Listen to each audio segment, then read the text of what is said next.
Hi, I'm Chris Sheridan with eNom. I'm here today with Brian Cute, CEO of PIR, the .org registry. And every once in a while at eNom, I like to try to have an informal interview with some of our partners, big partners like .org, and give our resellers a sense of some of the interesting things going on your side of the house and at the registry. You know, I think a lot of our resellers today know that eNom promotes .org through various price promotions, and we do a lot of marketing to our channel. We do a lot of branding through our channels. And then this year we tried something different with you guys. We tried, or we have since launched org.enom.com, our content portal, where we're building the brand of .org, we're trying to raise the visibility of .org, and just try a different way of ultimately driving registrations for .org, right? But I thought a good place for us to start would be in the beginning with .org when it launched. A lot of our resellers know it was one of the original 3 extensions, com, net, org. Yep. How has that brand changed today? Well, thanks for having me, Chris, and first of all, really happy to be here and very excited about the content portal, and eNom's been a great partner in helping us to position org for future growth through your channel. That's just fantastic. And org has changed over time. It has been known as a home for not-for-profits, and that is certainly a core piece of our customer base and always will be, but .org is about much more than not-for-profits.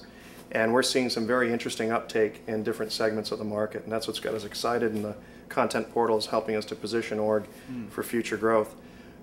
We're seeing within our core not-for-profit customer base, for example, we're seeing multiple use of .orgs. So you might see a not-for-profit foundation like the Avon Foundation, which is at a .org. They'll set up a campaign that's designed to attack a particular malady or cancer.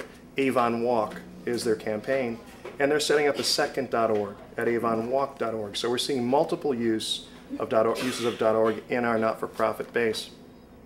Where it gets even more interesting, though, is, and we really believe .org it's a place where communities come online together. Yeah. So in the not-for-profit context, you've got a community of not-for-profits who want to do good, they want to make a difference, they want to promote their causes, but we're really seeing uptake in other types of communities using an org online.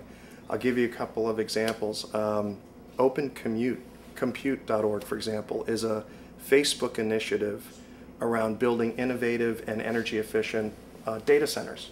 Okay. And Facebook, you know, choosing to build on a .org for that type of initiative is a very interesting thing. Sure.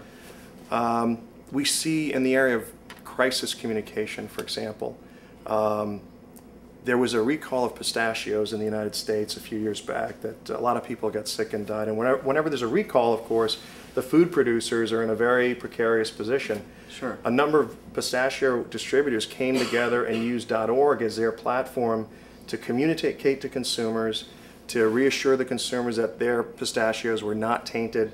And org is a really good platform for those types of communications in times of crisis.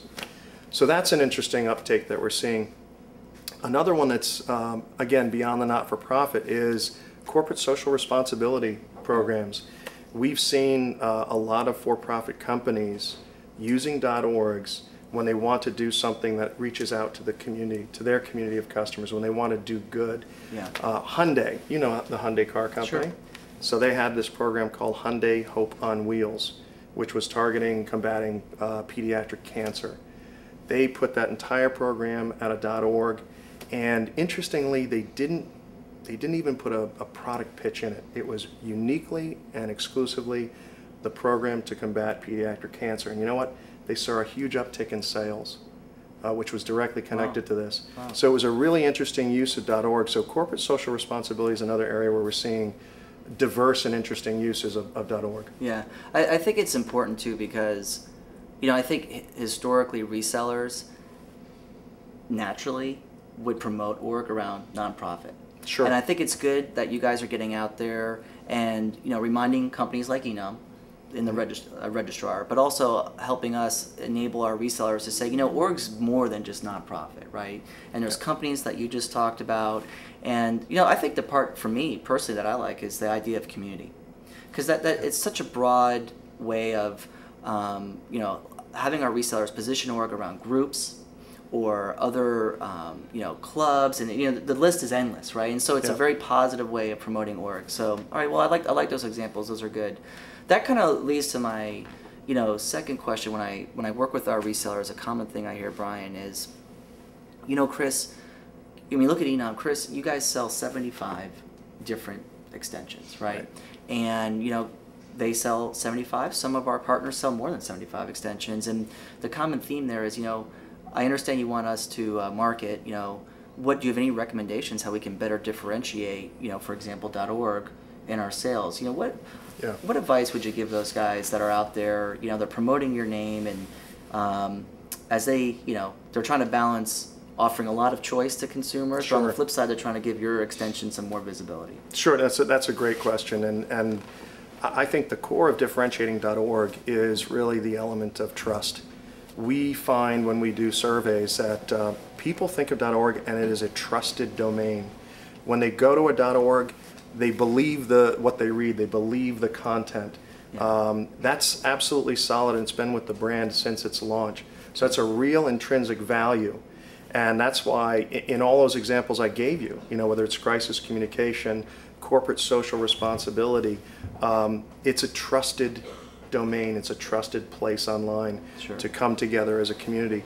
Another example is this organization called South by Southwest that stood up a .org right after the terrible tsunami in Japan. Right. And within a matter of days on an org platform, they raised $124,000 to provide relief to Japan. So, making contributions, you want to trust that your dollars are going to go to the person you're giving them to, that they're going to be distributed the way they should be distributed. I think that's one of the key differentiators for org. Yeah, no, it makes sense. I think, one thing we're not talking about, which I think is a great value about .org, is it just has such universal brand recognition. Being one of the first TLDs on the internet, you just, right there is a huge reason to make sure org is always visible in your search results and all the other good things you're talking about. This is a TLD that people understand right away when they see it. Okay, so the other thing I wanted to ask you about is you guys have started doing something very interesting at PIR. You're releasing the org dashboard, and I like it. I think at eNom and our resellers in general are very interested in these statistics. How fast is org growing? What kind of renewal rates does org have?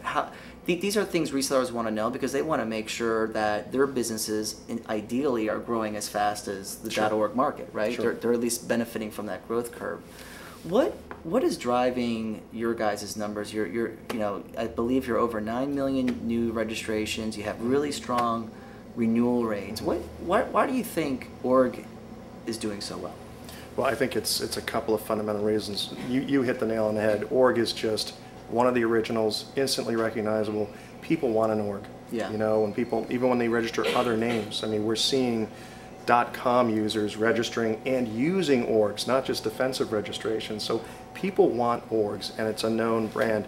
Also, I think we've put some real marketing push behind org. With you guys, the content portal. We're getting very aggressive as well, and I think that's showing. And your success is our success. Your reseller success is our success, and that's why you look at renewal rates, which is a key indicator. We've got a great blended rate of 74% on renewal rates.